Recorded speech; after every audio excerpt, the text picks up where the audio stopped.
The only time healthy boundaries are going to be damaging to a relationship is if the person you are setting the boundary with benefited from you not having any boundaries.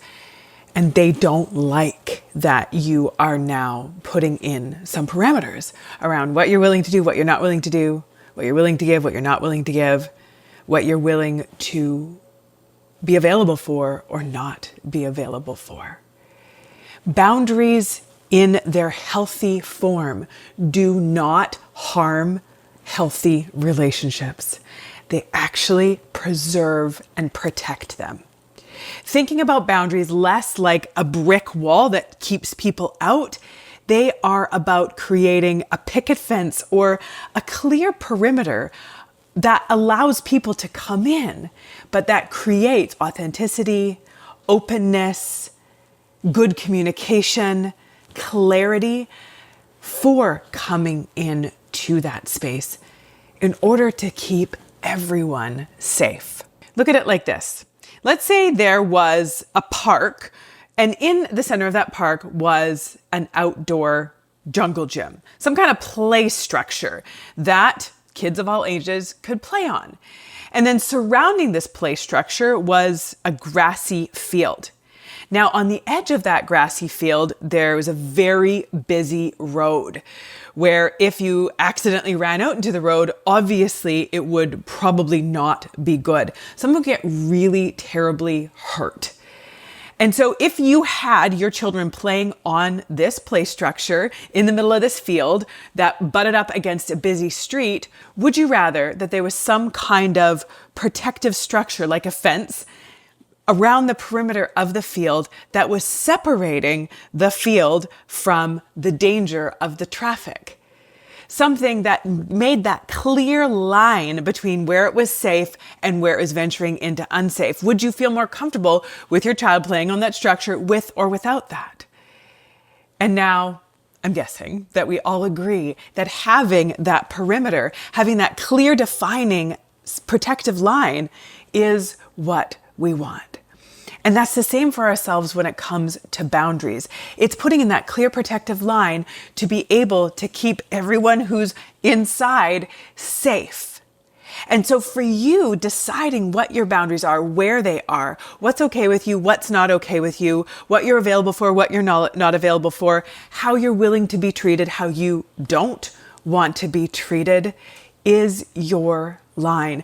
And when there are things that are happening outside of that line, when the opposite of what you want or need or feel or are available for is happening, then things start to get dangerous. Then we build up things like anger, resentment, bitterness, frustration, and then relationships get difficult. Then harm is more likely to happen in our relationships. The thing with boundaries, though, is that many of us know that we need better boundaries.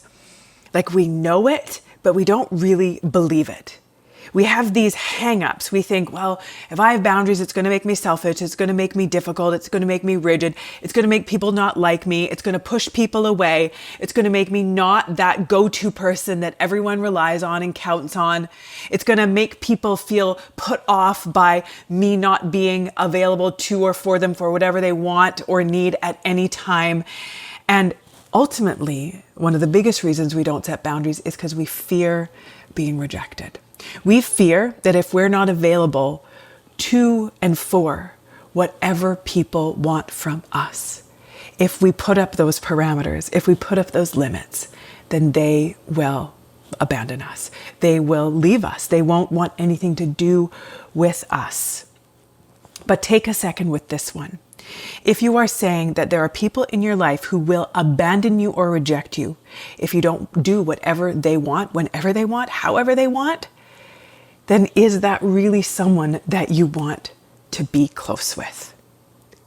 On the other hand, more often than not, we have this fear of rejection. If we ever put up a boundary, put up a limit, say no, say I'm not available for this right now, The truth is that most people won't abandon us. Maybe they might be a little put off, maybe they might be a little bit disappointed, but developing that trust in yourself that you are worth more in your relationships than simply what you do for others, that who you are is of value. And even just truly believing that within yourself is going to change how you show up in those relationships.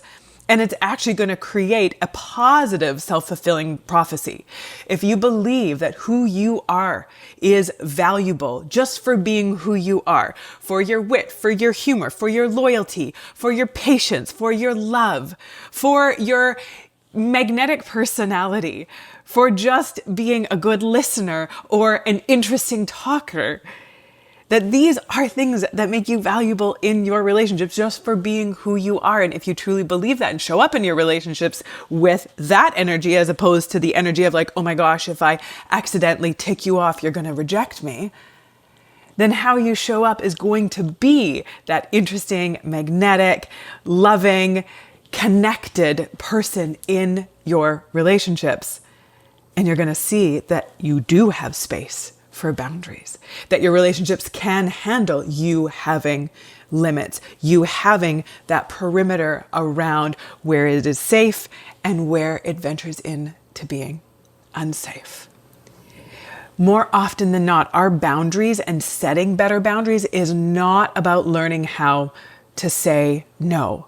We all know how to say no. You can just open your mouth and say no, but we don't do it because of our thoughts, because we don't actually believe it. We might think that we deserve to have boundaries, but we don't actually believe it. But you do have rights in your own life. You have the right to prioritize your own wants, needs, and preferences without feeling guilty. Not all the time. It's not saying it's all about me all the time, but it's never about you. You deserve to have a place in your relationships, to have preferences in your relationships, to have limits in your relationships, just as the other person does as well.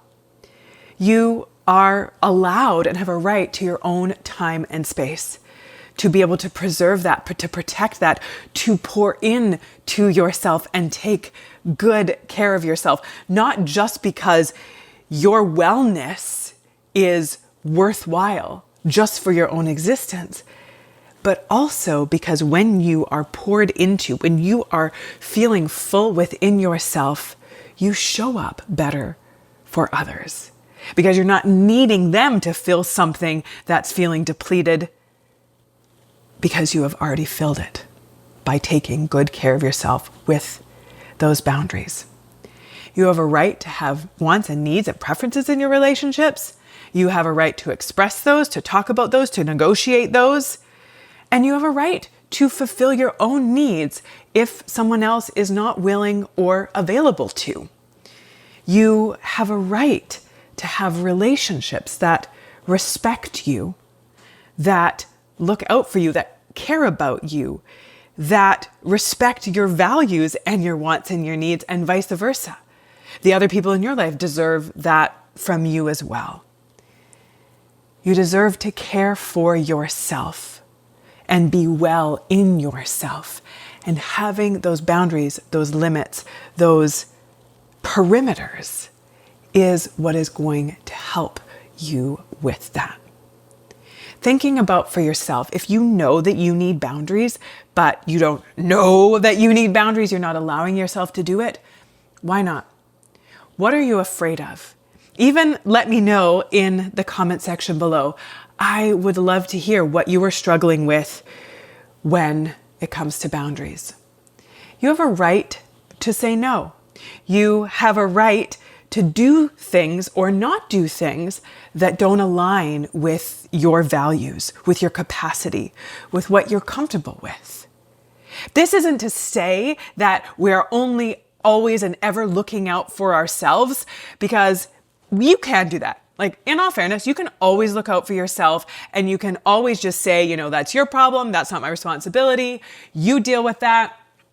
I'm going to just take care of myself always and forever. And you can absolutely do that. The only thing that's going to happen if you do that all the time is your relationships will suffer, because healthy relationships involve give and take. They involve us sometimes showing up and giving and being there for someone, even when it might be not as convenient for us or not as easy for us. Sometimes we do. We take one for the team because we have the capacity for it, because we've been pouring into ourselves. And sometimes we give ourselves to the space and the freedom to say, I can't. Because maybe I am empty, because I have nothing left to give, and I need this time and this space to be taking good care of myself. So you can be completely self-involved and only ever look out for yourself. You're allowed to do that. It just might not bode well for your relationships. Relationships require that both people are showing up, looking out for each other, and that both people are these interdependent humans who are also showing up for and taking care of themselves for the sake of their well-being and for the sake of the well-being of the relationship. We are more likely to cause harm, to cause damage, to cause hurt in our relationships when we are running on empty, when we haven't set boundaries for ourselves, when we're feeling resentful or bitter or angry or taken advantage of or taken for granted. We are more likely to lash out, to say and do harmful, hurtful things, either overtly or passive aggressively. We're more likely to gossip about people behind their back and just feel bitter. And then that can easily get back to people, which can cause harm in our relationships. And it also causes harm to us when we're in this kind of bitter, resentful, blaming headspace. Instead of looking out for, taking care of, setting those parameters and those limits for ourselves. Boundaries are not selfish. They are relationship protecting and preserving. If you struggle with knowing how to say no, when to say no, and you don't really like doing it because you don't want to be abrupt or even come across as being aggressive with your no, you want to say no and learn how to say no in clear yet kind ways, then I have a list of 25 healthy ways to say no for you. So make sure you grab that and go through it and pull out the ones. There's 25 there. So there's going to be at least a few there that you're going to be like, oh, I always struggle in these types of situations to know how to say no in a way that would feel good for me and also not be so jarring potentially for the other person. So 25 clear but kind ways to say no, to preserve and protect yourself, to preserve and protect the relationships. Boundaries. Let me know. What do you struggle with when it comes to boundaries? And let's have more of a conversation in the comments. Always good to have you here. Until next time, take good care of yourself and take good care of those around you. Bye for now.